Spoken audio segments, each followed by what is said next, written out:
कमाई का नाम सुखों की खान होती है, लेकिन वो खान ढूंढना बहुत जरूरी होता है।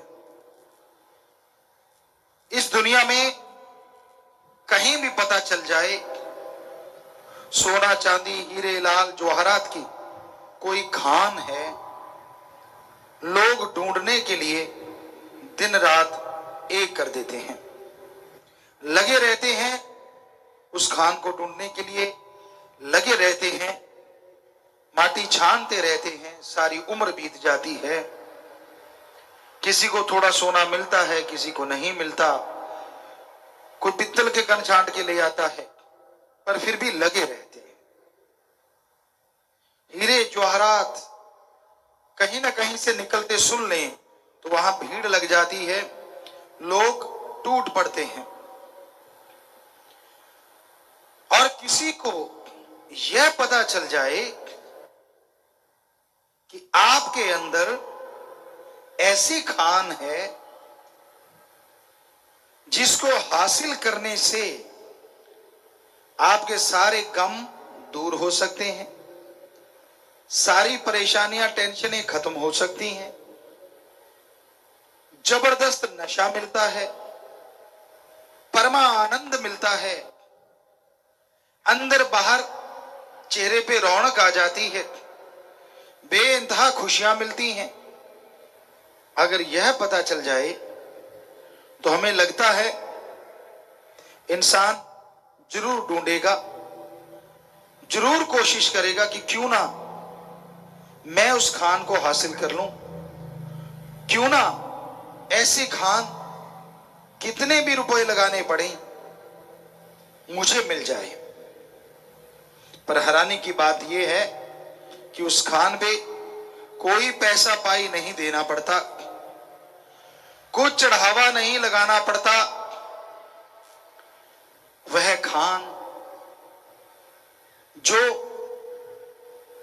आपकी इच्छा अनुसार आपको हर वरदान दे सकती है, आपकी इच्छा अनुसार आपको खुशियों से माला माल कर सकती है, वो खान हरी रस अमृत आबो हयात आप सबके अंदर मौजूद है।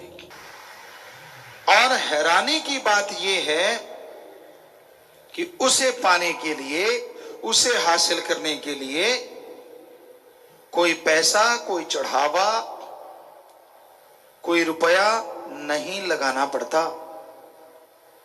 आपको आसानी से अपने अंदर से वो खान मिल सकती है। पर फिर भी लोग अनजान हैं, जानते हुए भी अनजान बन जाते हैं, और काम धंधा करते रहेंगे, और काम धंधों में टाइम लगाते रहेंगे, लेकिन वो राम नाम की खान हासिल करने के लिए समय देने को कोई तैयार नहीं होता। सुमरण करना पड़ता है, भक्ति में समय लगाना पड़ता है, तभी जाके वो राम नाम की खान इंसान को नसीब होती है। और एक बार प्रभु नाम की खान, वो हरिरस अमृत आपको आपके अंदर से मिल गया तो सारी जिंदगी आप बेगम पुर के बादशाह बन जाएंगे, सुख शांति से माला माल हो जाएंगे।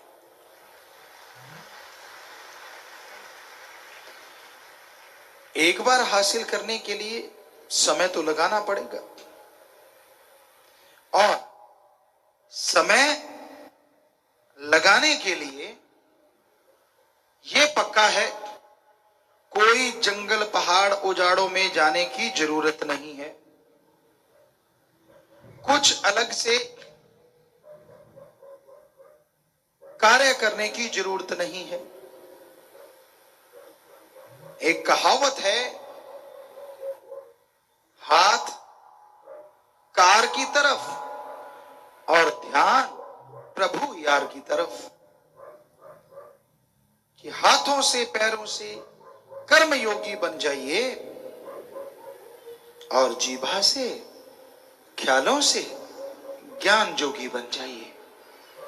कार्य भी चलता रहेगा और ईश्वर की भक्ति भी होती रहेगी।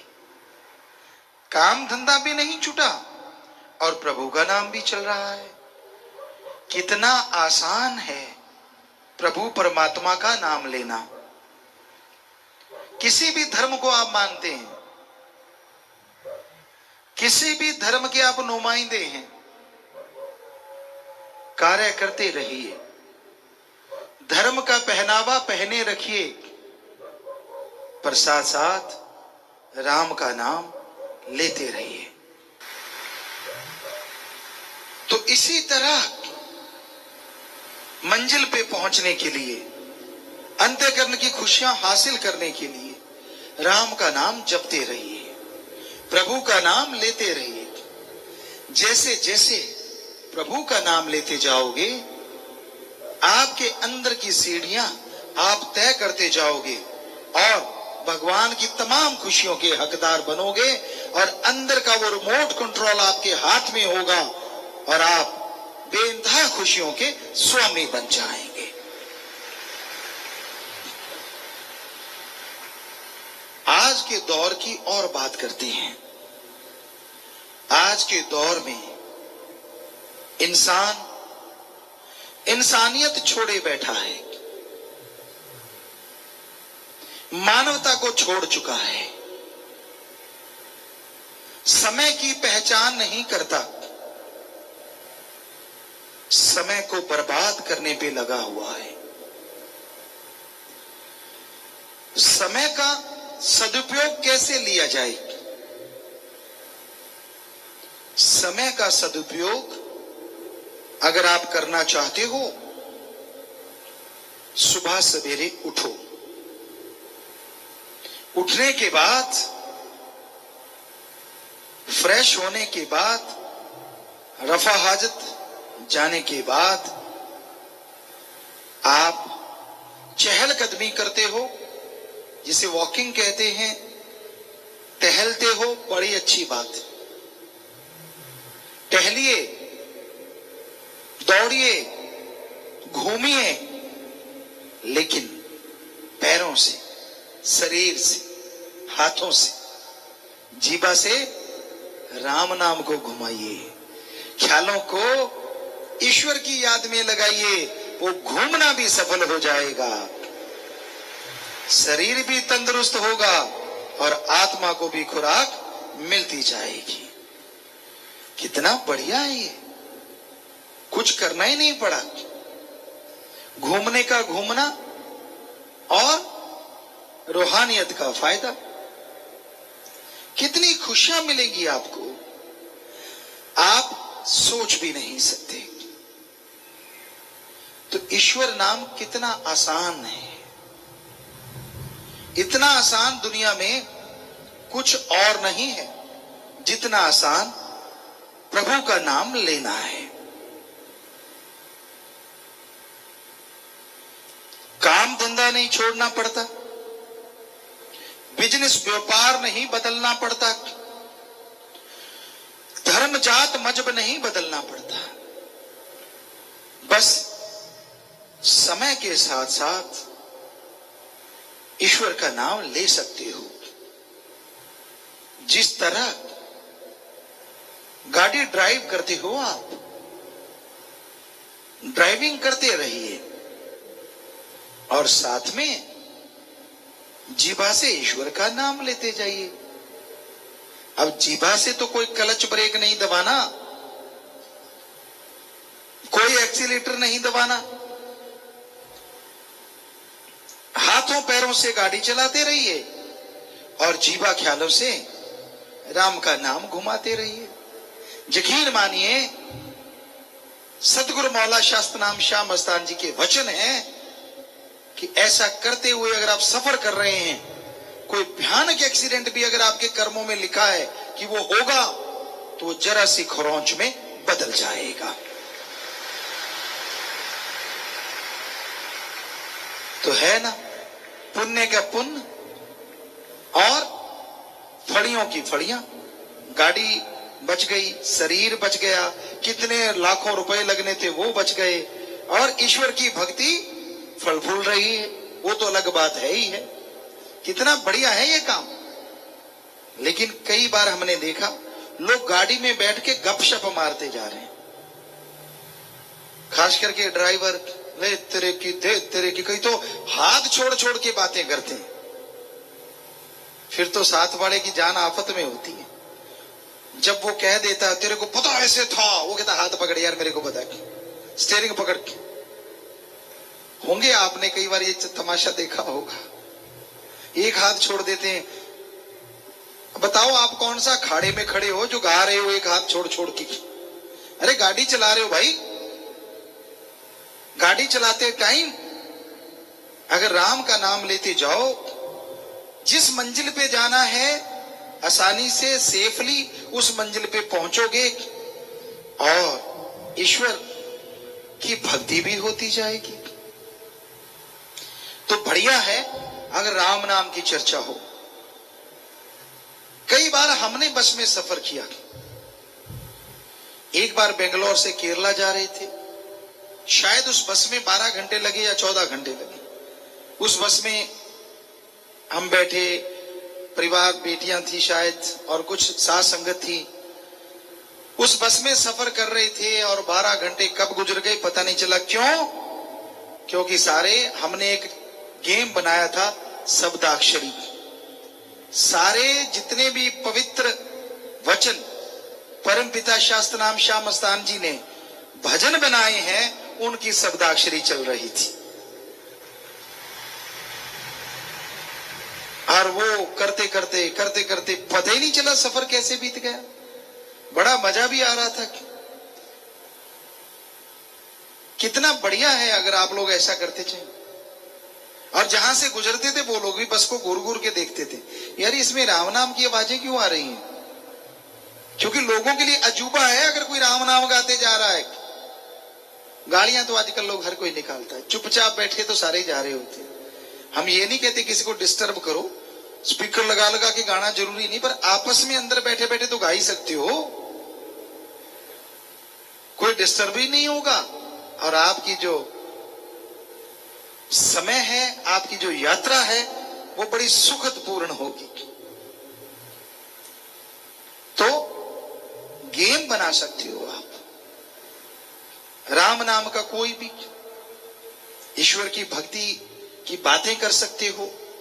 एक दूसरे को जो सत्संगियों के साथ घटता है, जो वो शरेआम सुनाते रहते हैं, वो बातें सुना सकते हो। जो सुमरन में घटता है, जो अंत्यकर्म में सुमरन के द्वारा चढ़ाई होती है, वो शेयर ना करें, क्योंकि वहां ब्रेक लग जाते हैं, वो मान बढ़ाई में आ जाता है। बाकी कोई घटना घटी तो वो एक दूसरे को बताओगे तो आपका पुण्य बनेगा, क्योंकि वो सुन के मोटिवेट होगा और वो भी राम का नाम जपेगा और आपको खुशियां आएंगी। पर गप मत मारना। कई चमत्कार, गप्पी चमत्कार भी सुनाते हैं, उनसे रहा नहीं जाता जब सामने वाला सुना देता है कि यार इसके साथ तो इतनी चमत्कार, मैं क्या कम हूं? जरा सी बात को लंबी चौड़ी खींच के वो भी सरका देता है। नहीं, ये अच्छा नहीं है, आपके लिए अच्छा नहीं है, क्योंकि फिर वो खुशियां आपको नहीं मिलेंगी। इसलिए ये भी एक चर्चा का विषय हो सकता है। या आप अपने इलाके में जो नशेड़ी लोग रहते हैं, कोई बुरा कर्म करने वाले हैं, जिनकी बेटियां, बेटे, पत्नी, मां, रिश्तेदार बहुत तंग हैं, घर नरक जैसा बना पड़ा है, उनकी चर्चा करें कि उनको राम नाम से जोड़ के उनको सुख शांति कैसे दे। यार आप कुछ भी करेंगे, उनको लेके आएंगे। तू बता तेरे गांव में कितने, मैं बताता हूं मेरे गांव में कितने। तो ये भी एक बहुत बढ़िया विषय है।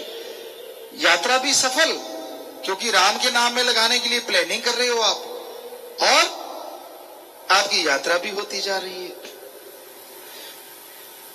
कितने मानवता भलाई के कार्य हैं, एक दूसरे से चर्चा करते चलो। तूने कितने किए, मैंने कितने किए, कब किए, कैसे किए, मैं फलां जगह गया, वहां ऐसे हुआ था, फिर वो पशु ऐसे गिरा हुआ था, मैंने ऐसे उठाया, मैंने इलाज करवाया। शॉर्ट में चटनी मत बनाइए, तो सुनने वाले को इंटरेस्ट भी आएगा और आपको खुशियां भी मिलेंगी। तो बुल्ले शाह वाली बात है, मन का क्या समझाना, इधर से उखाड़ के इधर लगाना। बुल्ले शाह पौध लगा रहे थे प्याज की। पौध लगाते हैं जो जमींदार, उनको पता है पौध उगाई जाती है, वो बिल्कुल पास पास होती है, जैसे सिर के बाढ़, इससे थोड़ी दूर दूर, ये ज्यादा नजदीक है, लेकिन वो पास पास होती है। और उसकी जब उसको लगाना होता है खेत में, रोपित करना होता है, तो उसके गुच्छे बना लेते हैं, उसको उखाड़ के रख लेते हैं पानी में, यूं ऐसे ऐसे, ताकि वो खराब भी ना हो। और फटाफट क्या करते हैं, साथ वाले खेत में इधर से, यानी इस खेत में पौध लगी है, इस खेत में लगा, इधर से निकाला लगाया, तो एक 4 इंच 6 इंच पे या 10 इंच पे एक पौधे से पौधा लगा देते हैं, ताकि प्याज बड़ा हो जाए। तो बुल्ले शाह वो लगा रहे थे। किसी ने आगे पूछा कि साईं, मन को कैसे, नफस शैतान को कैसे समझाएं? तो उन्होंने पौधा उखाड़ते हुए पौध का, प्याज का, इधर से निकाला। कहने के मन का क्या समझाना, इधर से निकाल के और इधर लगाना। मतलब दुनियादारी छोड़ के राम नाम के गेम बना लो, सुधर गया मन, गेम भी बन गया, दिल भी लगेगा और आप खुश भी रहेंगे। हमने भी आईटी विंग वालों को काफी बोला है कि राम नाम की कोई गेम बनाओ। अभी तक तो ढाक के 3 पात हैं, 4 पात हो जाएंगे तो अच्छी बात है कि भाई काफी आइडिया दे चुके हैं, काफी चीजें इनको बता चुके हैं। कॉमिक्स वगैरह कि छोटे बच्चे पढ़ते हैं, वो भी बना लीजिए। एक ऐप है, शायद आज मुहूर्त करवाएं, वो पता नहीं, क्योंकि बहुत देर से है, तो वो भी बन के तैयार होने वाली है। उसके बारे में बोलेंगे क्या क्या है, तो आईटी विंग का कोई सज्जन उसको लिख के बोले तो अच्छी बात है। तो वो चीजें इन्होंने बनाई हैं, तो आपका मन भी दौड़ेगा नहीं, मन भी बहल गया और आत्मा का काम भी हो गया। सोने पे सुहागक, खुशियां भी मिल रही हैं और राम नाम भी होता जा रहा है। तो कितना बढ़िया है ये गेम।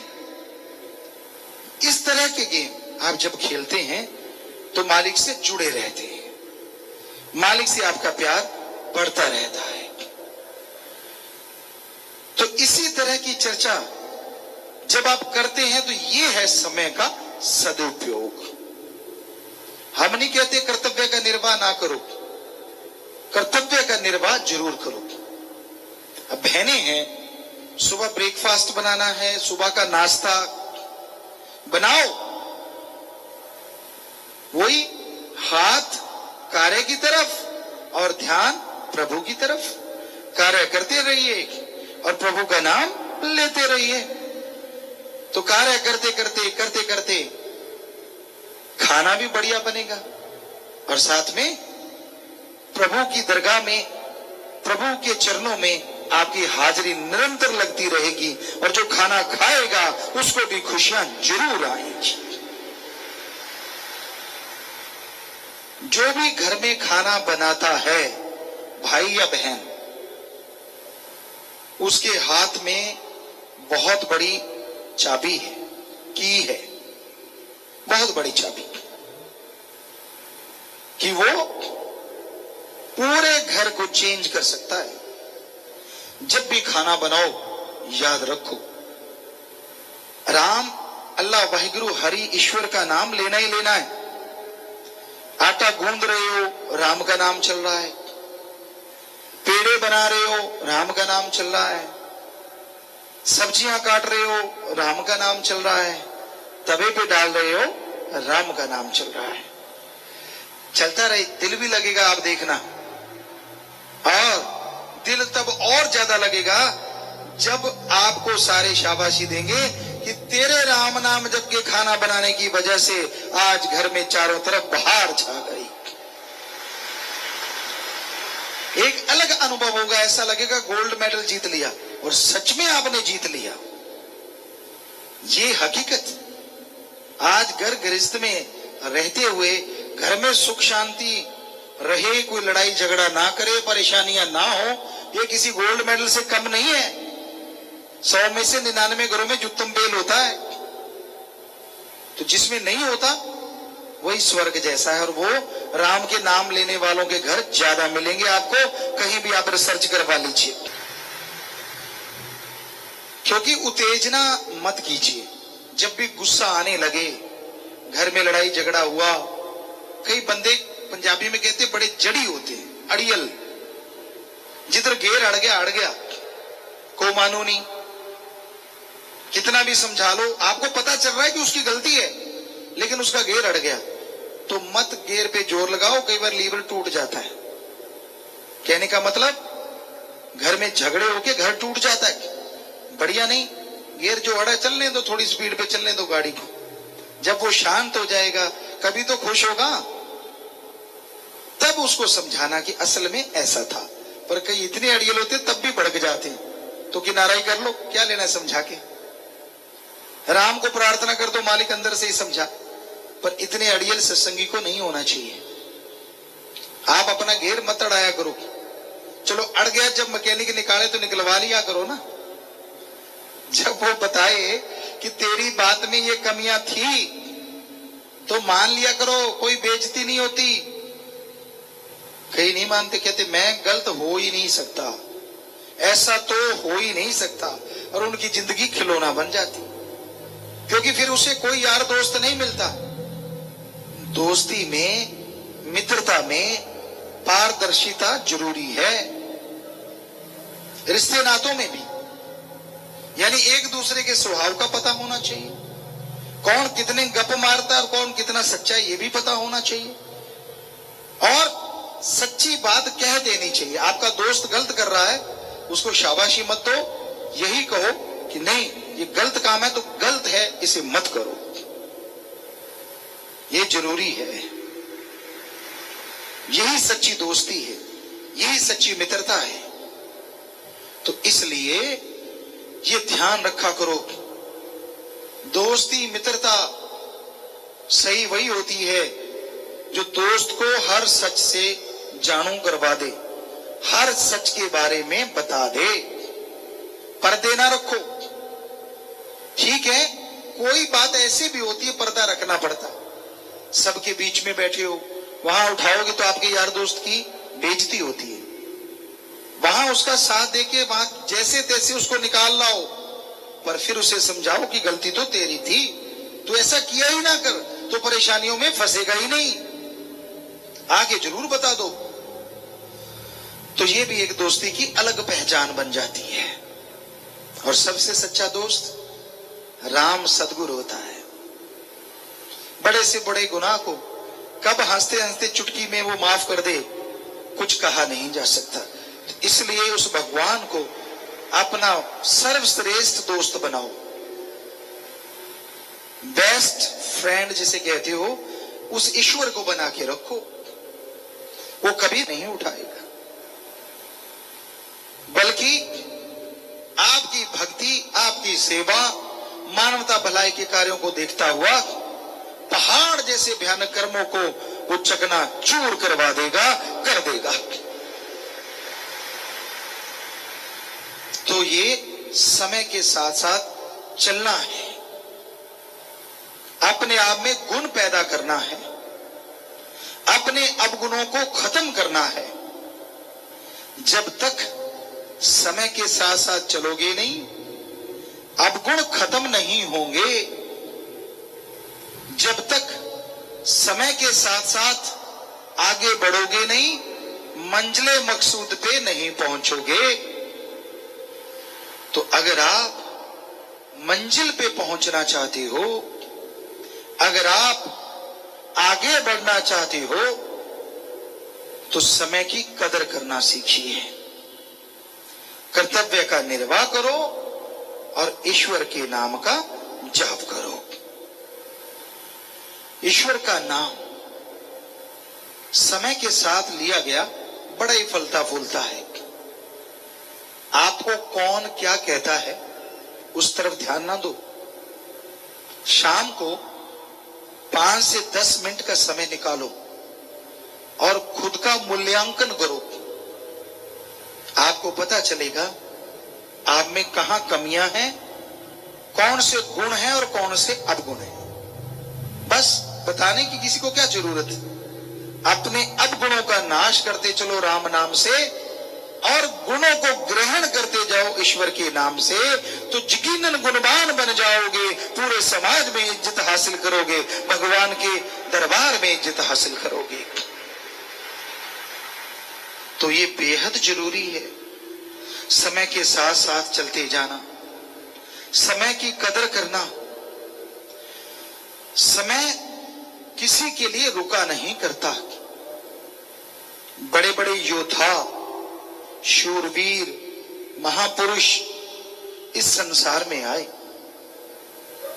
उन्होंने समय को रोकना चाहा, समय नहीं रुका। अमर तप का वरदान हासिल करना चाहा, समय नहीं रुका। बस जो सही मायने समझ गए अमर तप के, वो पूरे समाज का भला करने में लग गए। आज उन शूरवीर, बहादुर योद्धा, गुरु, पीर, ऋषि, मुनियों को हम सच्चे दिल से याद ही नहीं करते, आज भी उनका सत्कार करते हैं, और ये है सच्चा अमर तप। आज भी उनका नाम याद किया जाता है। सदियां गुजर गई, हजारों साल हो गए, फिर भी वो आप सबके अंदर, सब नेक लोगों के अंदर, हर किसी के अंदर उनका नाम जिंदा है। तो वो जिंदा है, इसे कहते हैं अमरतव। तो ऐसे कर्म कीजिए समय के साथ साथ। ज्यों ज्यों अच्छे कर्म करते जाओगे, त्यों त्यों आपकी झोलियां, आपके दिलो दिमाग में वो खुशियां आएंगी जिसका कभी आपने सोचा भी नहीं था, जिसकी कभी आपने कल्पना भी नहीं की थी। आपके सारे गम गलत हो जाएंगे, आपकी दुख तकलीफें दूर हो जाएंगी। अरे वो जिंदगी क्या जिंदगी जो डबल मीनिंग के साथ जी जाएगी। डरते रहते हो, घबराते रहते हो, परेशान होते रहते हो। जिंदगी मशाल की तरह जियो, खुद भी चानन में जियो और दूसरों को भी प्रकाश में करके जाओ। तो वो है सच्ची जिंदगी, वो है खुश नसीबों की जिंदगी। तो इस तरह समय के साथ साथ चलना सीखिए। जैसे हम सब ने बचपन से समय के साथ साथ चलना सीखा है। शुरुआत में पांव चलाने सीखे, शायद ईश्वर ने सिखाए होंगे। वो मां के गर्भ में भी चलाते हैं, कहीं धड़ाधड़ बाहर निकल के भी चलाते हैं। वो तो ईश्वर ने सिखाया, और तो नहीं कोई सिखाता। हाथ चलाने, पांव चलाने, कई आवाजें होती हैं, वो भी शायद ईश्वर ने सिखाई होंगी, जो मां बहन भाई ने नहीं सिखाई। और कुछ आवाजें होती है जो गर्भ में बच्चा सुन लेता है, उनको फॉलो करता है। फिर धीरे धीरे आपने चलना सीखा। पहले 4 पैरों वाले बने, फिर 2 पैरों वाले बने। 3 पैरों वाले ना बनो तो अच्छा रहेगा, डंडे वाला। बाकी कोई बात नहीं, मर्जी आपकी, वो भी एक सहारा है। इंसान की इजाद की गई एक तीसरी टांग है। लेकिन समय के साथ साथ अच्छे एक्सरसाइज करते रहिए, ईश्वर को याद करते रहिए। और जिस तरह से समय के साथ साथ आप चलते चलते चलते बड़े होते गए, उसी तरह समय के साथ चलते जाओगे तो अंदर बाहर से खुशियों से माला माल जरूर हो जाओगे। सत्संग वही होता है, यहां आने से इंसान को सोची आए, समझ आए। यहां आने से उसका जमीर जाग जाए, यहां आने से उसे सच का पता चले। रजो तमो सतो ये गुण है, सच और झूठ गुणों में आ जाता है। लेकिन यहां जिस सच की बात कर रहे हैं वो सच ओम हरि अल्लाह वाहिगुरु गॉड है।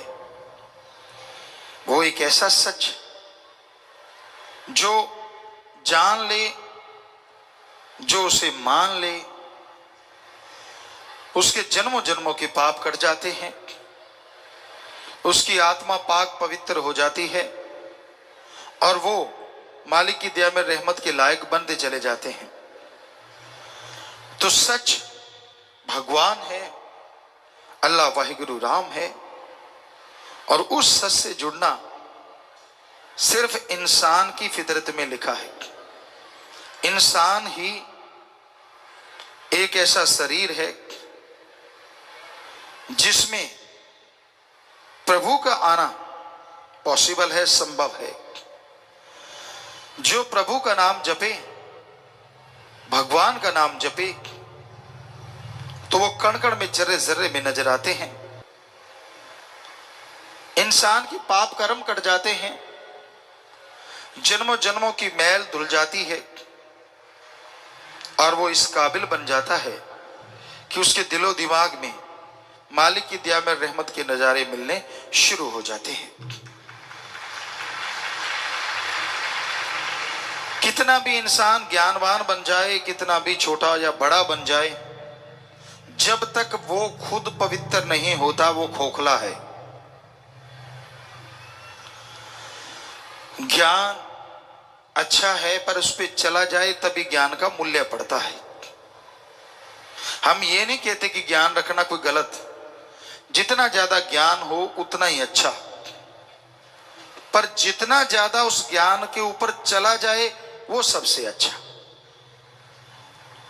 कर्म जोगी और ज्ञान जोगी जब तक इंसान नहीं बनता वो खोखला रहता है। सिर्फ कर्म करना जानते हो, किसी पशु की गर्दन मरोड़ दी, किसी पक्षी को मार दिया, ये भी कर्म है, लेकिन ज्ञान नहीं है तो ये पाप कर्म हो गए। किसी के हाथ से निवाड़ा छीन लिया, किसी को तड़पाया, किसी को दुखी किया, हर टाइम किसी को तंग करते रहे, ये भी कर्म है, लेकिन ये पाप कर्म है। इसलिए कर्म योगी के साथ साथ ज्ञान योगी होना अति आवश्यक है। जब तक इंसान ज्ञान योगी नहीं बनता तब तक मालिक की कृपा पात्र नहीं बना जा सकता। तो अगर आप कर्म योगी और ज्ञान योगी बनेंगे तभी मालिक की दया में रहमत के लायक बन पाएंगे, तभी उसकी खुशियां आपको हासिल होंगी। और सत्संग एक ऐसी जगह है यहां ज्ञान जोगी और कर्म जोगी बनाया जाता है, सिखाया जाता है। जिस तरह स्कूल कॉलेज उनमें दुनियावी पढ़ाई करवाई जाती है, दुनियावी शिक्षा दी जाती है, यह सिखाया जाता है कि आप दुनिया में उस्ताद कैसे बन सकते हैं। यह सिखाया जाता है कि आप दुनिया में सर्वश्रेष्ठ कैसे हो सकते हैं। उसी तरह सत्संग में इंसानियत का पाठ पढ़ाया जाता है, प्रभु से मिलने का सच्चा राह दिखाया जाता है। आप सोचते होंगे सभी रास्ते जो धर्मों में हैं वो प्रभु से ही मिलाते हैं, कोई शक नहीं, सच। पर क्या आप जानते हैं इस कलयुग में राम नाम बिजनेस बन गया है। हम नॉन मेडिकल के स्टूडेंट रहे, जितना पढ़े कम पढ़ पाए, लेकिन जितना पढ़े साइंस में बहुत रुचि थी। नॉन मेडिकल के स्टूडेंट थे, गुरुजी ने बुलाया, उनकी रजा, उनका रहमत। घर में भी धर्म थे, पवित्र गीता, श्री गुरु नानक देव जी की जन्म साखी, सुंदर गुटका और भी शायद रामायण, ये ग्रंथ घर में थे, पढ़ा करते थे। गुरुजी ने बोला कि सभी धर्मों को पढ़ो, और हमने उसी वैज्ञानिक दृष्टिकोण से सभी धर्मों को पढ़ा। सभी धर्मों में ये तो लिखा है ओम हरि अल्लाह वाहिगुरु गॉड देता है, पर ये नहीं लिखा कि वो लेता है। सच यही है, ओम हरि अल्लाह वाहिगुरु गॉड खुदा रब दाता था, दाता है और दाता ही रहेगा। वो मंगता नहीं हो सकता। और यह भी सच है, वो देता था, देता है और देता ही रहेगा। मांगने का कायदा आना चाहिए। ऐसे नहीं होता कि आपने इच्छा करी और वो पूरी हो गई, नहीं। क्या आप इच्छा करें, 5-7 साल का बच्चा कोई इच्छा कर ले कि मुझे पीएचडी की डिग्री मिल जाए तो मिल जाएगी? कितना भी भ्रष्ट युग है, 7 साल के बच्चे को पीएचडी की डिग्री नहीं मिल सकती। हाँ, बड़े वाला तो कहीं भी कुर्सी के नीचे से दाएं से डाल के ले सकता है, लेकिन 7 साल के बच्चे को कौन देगा? नहीं हो सकता। वैसे तो कलयुग है, कुछ भी हो सकता है, लेकिन अगर वैसे कायदे से देखा है, डॉक्टरेट की डिग्री, मास्टर डिग्री ऐसी नहीं हासिल होती, उसके लिए जिंदगी के 20-25 साल लगाने पड़ते हैं। तो जरा सोचिए, ये किताबें तो सामने हैं। वो अल्लाह, वो वाहिगुरु, वो राम, वो गॉड जो दिखता नहीं, क्या उसके लिए 16 साल नहीं, 20 साल नहीं, 5 साल नहीं, क्या 2-4 महीने लगातार नहीं लगाने चाहिए उसका रिसर्च करने के लिए? लगाने चाहिए। अगर कोई लगा दे तो यकीनन मालिक के नजारे मिलेंगे और उसका रास्ता 100% नजर आएगा। पर 2 महीने होते हैं। आप घंटा सुबह घंटा शाम भक्ति करी और पूछते हैं भक्ति करी, कहते हाँ आज एक दिन भक्ति करी। एक दिन थोड़े ही ना, 2 घंटे। घंटा सुबह शाम अगर 2 महीने करोगे तो हमारे ख्याल से 5 दिन और रात बनेंगे। 2 महीने तो बहुत दूर जाके बनेंगे। कैलकुलेट करो, टाइम है। तो ये जरूरी है कि आप सही समय के अनुसार भक्ति करें, फिर उसके नजारे ना मिले तो कहें कि हमारे धर्म झूठे। धर्म नहीं कहते कि पैसा देने से भगवान दिख जाएंगे। धर्म नहीं कहते कि कपड़ा चढ़ाने से भगवान दिखेंगे। धर्म नहीं कहते कि धूप में तड़फने से, पाखंडवाद करने से भगवान दिखेंगे। सवाल ही पैदा नहीं होता। धर्म हमारे सारे कहते हैं भगवान का गुरु मंत्र, कलमा, मेथड ऑफ मेडिटेशन, वो एक तरीका है। बाय नेम उस गॉड को पुकारो तो वो गॉड जरूर मिलेगा, जरूर आएगा। एक छोटा सा बच्चा, हम सब आए हैं इस उम्र से गुजर के, जब उसे भूख लगती है, हमारी संस्कृति की बात करते हैं, अभी भी मरी नहीं है, जैसे उसे भूख लगती है वो रोता है तो मां कैसे दौड़ी चली आती है? क्यों?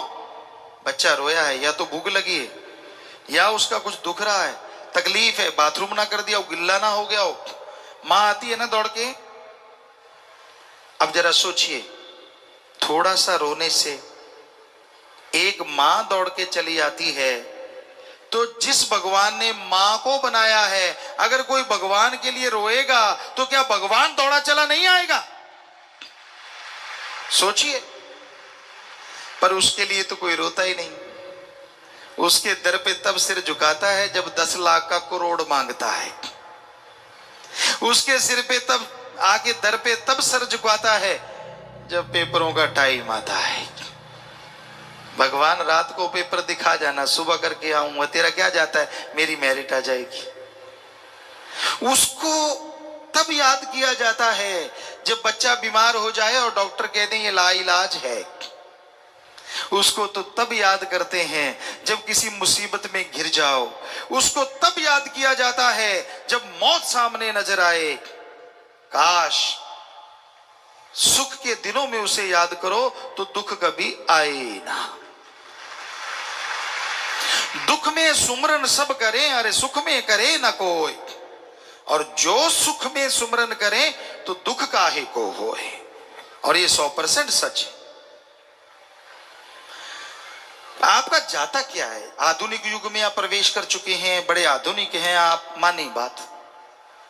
क्या आपने खाने की जगह कुछ सोना खाने लगे हो, रोटी छोड़ दी हो?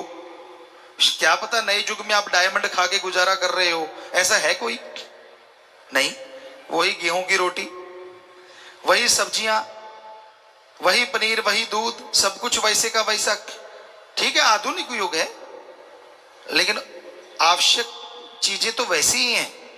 आप वही चीजें लेते हैं, वही चीजें खाते हैं, वैसा कपड़ा पहनते हैं, तो उसमें अगर एक चीज और ऐड की जाए और वो है प्रभु का नाम, कि आप घंटा सुबह शाम 10 घंटे 24 में से फिर भी 22 घंटे आपके, चलो घंटा छोड़िए, 15 मिनट सुबह शाम, आधा घंटा, 11.5 घंटे आपके, आधा घंटा, वो भी 15-15 मिनट सुबह, 15 मिनट शाम को प्रभु को दे देंगे, करके तो देख लो। फकीर झूठ क्यों बोलेंगे? या तो हम कहें 15 मिनट तो लगाना, पहले 100 रुपया हमें दे के जाना, फिर तो आपको लगे यार गुरुजी पैसा लेने के लिए कह रहे हैं। हम तो नहीं कह रहे ऐसा, यहां तो कोई चढ़ावा नहीं चढ़ता, क्योंकि जब भगवान नहीं लेता तो फकीर क्यों ले? हमारे भी हाथ पांव है फकीर के भी। आप खेती बाड़ी करते हैं तो हम भी खेती बाड़ी के साइंटिस्ट हैं। एक ही एकड़ में 13 अलग अलग तरह की सब्जियां पैदा की भगवान की कृपा से। रीयूज वाटर सिस्टम तक हमने शुरू किया, और भी बहुत सारी चीजें कर रहे हैं समाज के भले के लिए। तो कर्म योगी बनना जरूरी है। तो मेहनत करके खाते हैं, मेहनत करके खाओ, लेकिन 15 मिनट सुबह शाम अगर प्रभु को दे दोगे तो यकीन मानो कुछ महीनों में ही आपके घर के हालात, आपके शरीर के हालात, दोनों जहान के हालात बदल जाएंगे। दिलो दिमाग में शांति आएगी, आत्म बल बढ़ जाएगा। आप में से आलिम फाजिल होंगे, बहुत पढ़े लिखे विद्वान, बताएंगे वो, और वो जानते हैं अगर आत्म बल बुलंदियों पे हो, हारी बाजी जीती जा सकती है। मौत जैसे भयानक कर्म से निकला जा सकता है। डॉक्टर साहब बैठे होंगे यहां बहुत बड़े बड़े, उनसे पूछ के देख लो, एक मरीज कह दे मैं तो मरूंगा, उसे आप 100% असर करने वाली दवाई का भी इंजेक्शन लगाओगे, 10% काम करेगी। उसी मरीज के अंदर आत्म बल आ जाए कि मैं मरूंगा नहीं, चाहे कोई भी बीमारी है, तो 10% काम करने वाली दवा 100% काम कर जाएगी। बड़े से बड़े साइंटिस्ट से आप पूछ सकते हैं। पर ये आत्म बल प्रभु के नाम से ही बुलंदियों पे जाता है। और नाम जीभा से लेना है, काम धंधा करते रहो। पंजाबी च कहावत है, हथ कारवल ते ध्यान रब यारवल, कि हाथों पैरों से कार्य करते रहो और जीभा से ख्यालों से मालिक का नाम लेते रहो। तो कर्म योगी के कर्म जोगी और ज्ञान योगी के ज्ञान जोगी। कुछ छोड़ना नहीं, कोई नया धर्म नहीं, कोई नया मजहब नहीं, कोई पैसा नहीं देना, तो मर्जी पहनो, जो मर्जी खाओ, बस बुरी चीजें ना खाओ। ईश्वर को क्या लेना देना इन चीजों से? तो प्यारी साथ संगतियों, ऐसी बातें सत्संग में आओगे तो पता चलेंगी ना। दुनिया में आपको लड़ाने वाले मिल जाएंगे। आपका अच्छा घर है, बाल बच्चे अच्छे हैं, परिवार अच्छा है, आपको क्या लगता है लोग खुश हैं? कोई कोई खुश होगा जिसके अंदर इंसानियत है। ज्यादा तो ये सोच रहे हैं कब आपकी जड़ों में दाती घुसाएं, जड़ें काट दें, आपके बच्चों को गलत शिक्षा। आज लोग दुखी हैं अपने कर्मों से, पर ऐसे भी दुखी देखे हमने जो दूसरों से दुखी हैं। वो कौन है? दूसरों का सुख देख के जो दुखी रहते हैं, बहुत बड़ा तबका आज दुनिया में उन लोगों का भी है कि मेरे पास स्कूटर था, इसके पास साइकिल, इसके पास कार क्यों हो गई। जब भी कार देखते हैं जल उठते हैं अंदर ही अंदर, दुखी होते रहते हैं, परेशान होते रहते हैं। ऐसे भी लोग हैं। खुद को पावर मिल गई, दूसरा खड़ा हो, ये उनको गवारा नहीं। ये गांव से शुरू होता है और ऊपर तक जाता है। गांव में यार दोस्त हथकंडे अपनाते और ऊपर वाले एजेंसियां या बहुत तरह की चीजें चलाते हैं। ये हमने महसूस किया है और कर रहे हैं कि नहीं, कोई उठना नहीं चाहिए। अगर उठने नहीं देना तो बुराइयों को मत उठने दो, गलत चीजों को मत उठने दो। नेकी भलाई प्रभु का नाम अगर उठ रहा है, अरे वो तो सबका भला करेगा, आपकी पीढ़ियों का भला करेगा, उसको मत रोको। तो सत्संग में सच की बात समझाई जाती है, सत्संग में राम नाम से जोड़ा जाता है, इंसानियत का पाठ पढ़ाया जाता है। बहुत लोगों को तो इंसानियत का ही नहीं पता। एक बार हमने कुछ बच्चों से पूछा, इंसानियत किसे कहते हैं? आगे से जवाब आया, अच्छे पढ़े लिखे, शायद वो कोई इंजीनियरिंग इंस्टीट्यूट था या कोई मेडिकल इंस्टीट्यूट, हमें याद नहीं। कहने लगे गुरुजी इसमें क्या है, एक इंसान है, सारे लोग इंसान हो गए तो इंसानियत होगी। हमने कहा वाह, कमाल की डिग्रियां हैं आपकी। कहते हमें तो इतना ही पता है, आप बता दो इंसानियत किसे कहते हैं। हमने कहा सभी धर्मों का सार निकालें तो इंसानियत कहते हैं किसी को दुख दर्द में तड़पता देख के उसके दुख दर्द को दूर करना या दूर करने की कोशिश करना, इसका नाम इंसानियत है। और किसी को दुख दर्द में तड़पता देख के ठहाके लगाना, यह शैतानियत है। कोई रोड पे घायल पड़ा है, आप गाड़ी में देखते हैं यार हमारा तो नहीं, फिर एक्सीलेटर दबा देते भाग जाते हैं, ये कोई इंसानियत है? ये शैतानियत है हमारी निगाह में। आप बचा सकते थे उसे। और नर सेवा नारायण सेवा धर्मों में भरा पड़ा है, प्रैक्टिकल करके देख लो। किसी बीमार का इलाज करवा दो, सच्चा दान। भूखे को खाना खिला दो, सच्चा दान। प्यासे को पानी पिला दो, सच्चा दान। खून किसी की कमी है, खून दान कर दो, सच्चा दान। मरणोपरांत आंखें दान, सच्चा दान। शरीर दान, सच्चा दान। अरे अंधे को रोड पार करवा दो, सच्चा दान, श्रम दान। ऐसे बहुत से दान है जो आप करो। पक्षियों को खाना खिलाओ, उनके लिए चोगा डाल दो, पानी रख दो छत पे, सच्चा दान। ये दान करोगे, हम आपको गारंटी देते हैं भगवान कबूल भी करेंगे और बदले में आपको फल भी जरूर देंगे। बाकी भाई जहां चढ़ा देते हो हमें नहीं पता क्या होता है, आप सब कभी सर्च कर लेना, आपको पता चल जाएगा। दान सच्चा यही है। दीन दुखियों की मदद में अपने हाथों से लगाएं, या फिर पीर फकीर कहें कि ऐसा करो, जो अपने 106 कार्य शुरू किए हुए हैं। पेड़ पौधे लगाओ, वो भी एक सच्चा दान है। पूरी मानवता को, पूरी सृष्टि को उससे फायदा होने वाला है। तो बहुत से कर रहे हैं आप। फूड बैंक बनाए हुए हैं अपने अपने ब्लॉकों में, बहुत सच्चा दान है। क्लोथ बैंक है कि जिनको खाना नहीं, अंगहीन अपंग लाचार को खाना देते हो हर महीने। जिनके कपड़ा लत्ता नहीं उनको कपड़ा पहनाते हो, तो ये सच्चा दान है। तो इस तरह से दान फलता फूलता जरूर है, पर उसको सही तरीके से किया जाए, प्रभु के नाम का जाप किया जाए तो उसका फल अवश्य मिलता है। पर अगर कोई स्वार्थ लेके आप आते हैं, स्वार्थ के तहत करते हैं कि चलो यार दे दो, मेरा नाम होगा तो उसका भी नाम होगा और मेरा काम हो जाएगा, वो बात नहीं बनती। वो तो एक उल्लू सीधा करने के लिए आप इनडायरेक्टली कुछ दे रहे हैं। सच्चा दान मानवता की भलाई करना है, सृष्टि की सेवा करना है, तो ये सत्संग में आके ही पता चलता है। प्रेम से ही ये दुनिया हंसी है, जो प्रेम नहीं है तो कुछ भी नहीं है। मालिक का प्यार, उस ओम हरि अल्लाह गॉड खुदा रब वाहिगुरु ईश्वर, जिसके करोड़ों अरबों नाम हैं, उसका प्यार, उसकी मोहब्बत एक गुनाहगार को भी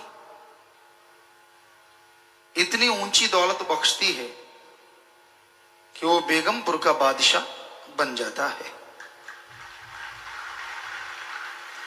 मालिक के प्यार में यह शक्ति समाई है कि जो मालिक से प्यार करता है वो उसकी तमाम रहमतों को लूटा करता है। उसके गम चिंता परेशानियां खत्म होती हैं। जीते जी मोक्ष और मरणोपरांत भी मोक्ष। यही हमारे धर्मों का सार है। जीते जी गम, दुख, दर्द, चिंता, टेंशन, परेशानियां, इन सब से मुक्ति मिल जाए और मरने के बाद आवागमन से मोक्ष मिले, इसी को सच्ची मुक्ति कहा जाता है। इसी का नाम सच्चा मोक्ष है। और सच्चा मोक्ष हासिल करने के लिए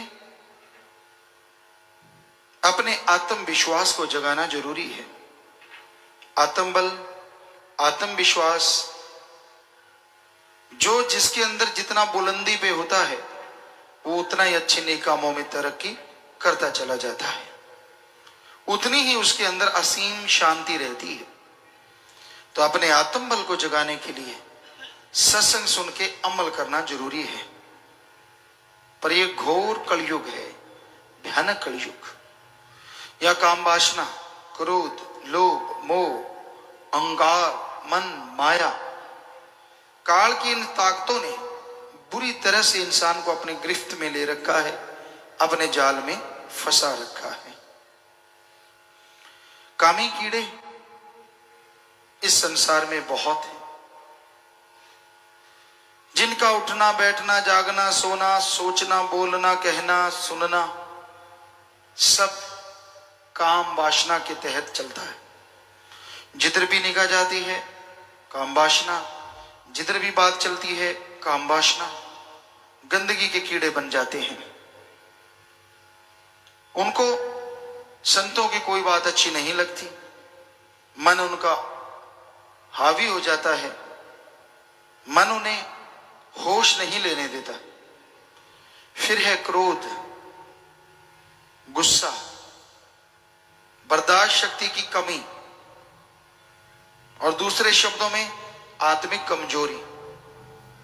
ये सब गुस्से के कारण हैं। तो लोग जरा सी बात कहने से गुस्सा आ जाते हैं।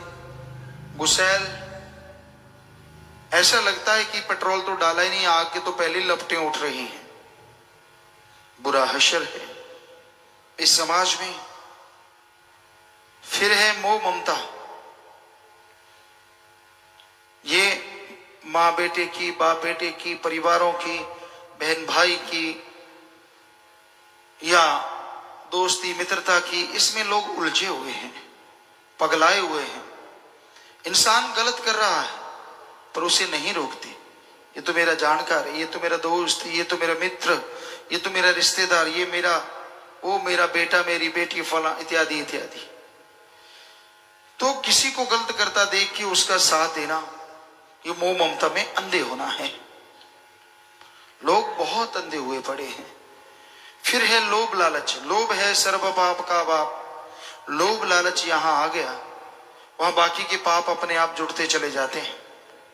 लोभ लालच के लिए लोग अपने तन को बेच देते हैं 10-10, 20-20 रुपए के लिए। ये लोभ लालच है, नाम मजबूरी का देते हैं।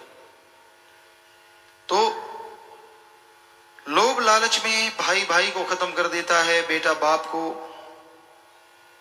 और बाप बेटे को। बहुत जगहों पे ऐसे किस्से हकीकत में दिखने में मिलते हैं। फिर है अहंकार। बहुत तरह का अहंकार है।